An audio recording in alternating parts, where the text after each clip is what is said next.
درود پڑھیں مل کے بلند آواز سے، اللہم۔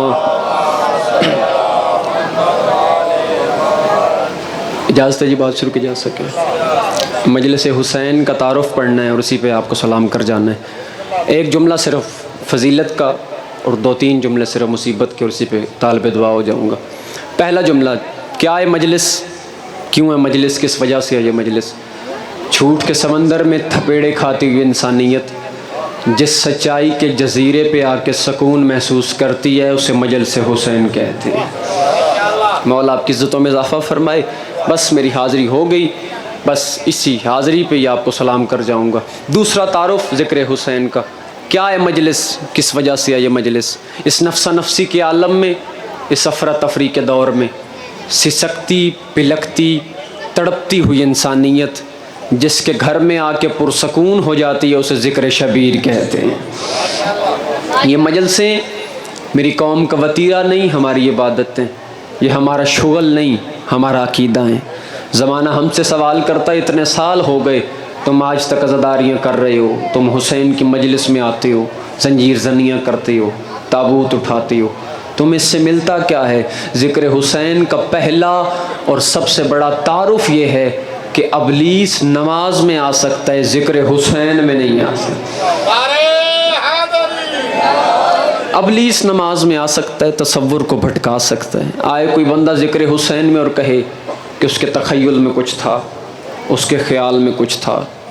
سادات و غیر سادات، سب سے پہلی مظلوم ہے شہزادی بطول جو شوہر کا حق منواتے ہوئے زخمی ہو گئے۔ جنہوں نے ہائے کہا ہے تمہارا پرسہ مولا قبول فرمائے، جو بندے ہائے نہیں کر سکے، میں دوسرا جملہ مصیبت کا پڑھنے لگا ہوں تمہاری آنکھ سے آنسوؤں کو جاری کرنے کے لیے۔ واحد مظلوم ہے شہزادی بطول جو آدھے سے زیادہ زخم جس بی بی نے اپنے شوہر کو بھی نہیں بتائے۔ پتہ نہیں تو کس خیال میں تھا۔ میں مصیبت کے 2 جملے پڑھوں گا اور اپنے بادشاہ کو ٹائم دوں گا۔ گزارش کی ہے، یہ وہ مظلومہ بطول ہے جس نے آدھے سے زیادہ زخم اپنے شوہر علی کو بھی نہیں بتائے۔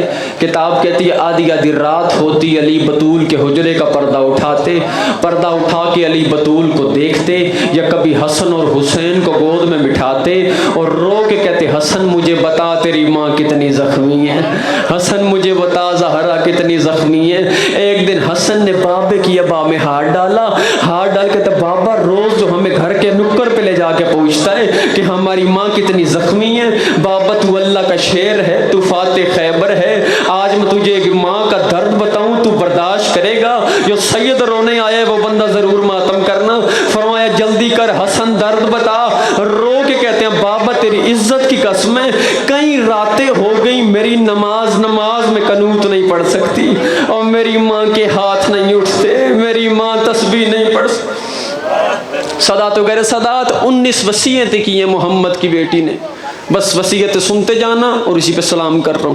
پہلی وصیت، یا علی میرے جنازے کا اعلان نہ کرنا۔ دکھ ہوا مجھے اس شیعہ پہ جو بیٹھا بھی ذکر میں تھا اور اس کے سینے سے ہائے نہیں نکلی۔ یا علی میرے جنازے کا اعلان نہ کرنا۔ اب اس کی شرح پڑھنے لگا ہوں جو سید رونے کے لیے آئے ہو۔ بی بی نے کہا جب یا علی میرے جنازے کا اعلان نہ کرنا، علی کی آواز آئی بطول کیا وجہ ہے؟ کیوں نہ جنازے کا اعلان کروں؟ جس گھر میں ماں بہن بیٹی ہے وہ بندہ ضرور ہائے کرے گا۔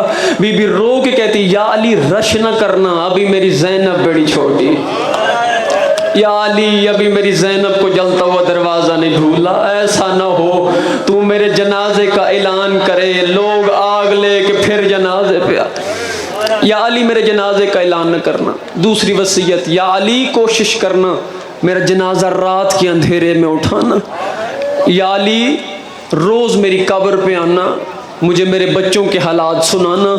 اگلا جملہ شیعوں کے لیے پڑھنے لگا ہوں، سنی جو بھی ہے ہمارا مہمان ہے، شیعہ بندے کے سینے سے داد نکلنی چاہیے اور اس جملے پہ رونا بھی تمہارا حق بنتا ہے۔ چوتھی وصیت کی محمد کی بیٹی نے، رو کے کہتی یا علی کوشش کرنا میرے بعد دن کی روشنی میں گھر نہ آنا۔ پتہ نہیں تو کس خیال میں بیٹھا تھا، روتے روتے ابو طالب کا بیٹا زمین پہ بیٹھا، رو کے کہتا مر جاتا علی یہ وصیت نہ سنتا، زہرا حویلی بھی میری اپنی ہے، اولاد بھی میری اپنی، میں اپنے ہی گھر میں نہ ہوں۔ رو کے کہتی علی تیری عزت کی قسم ہے،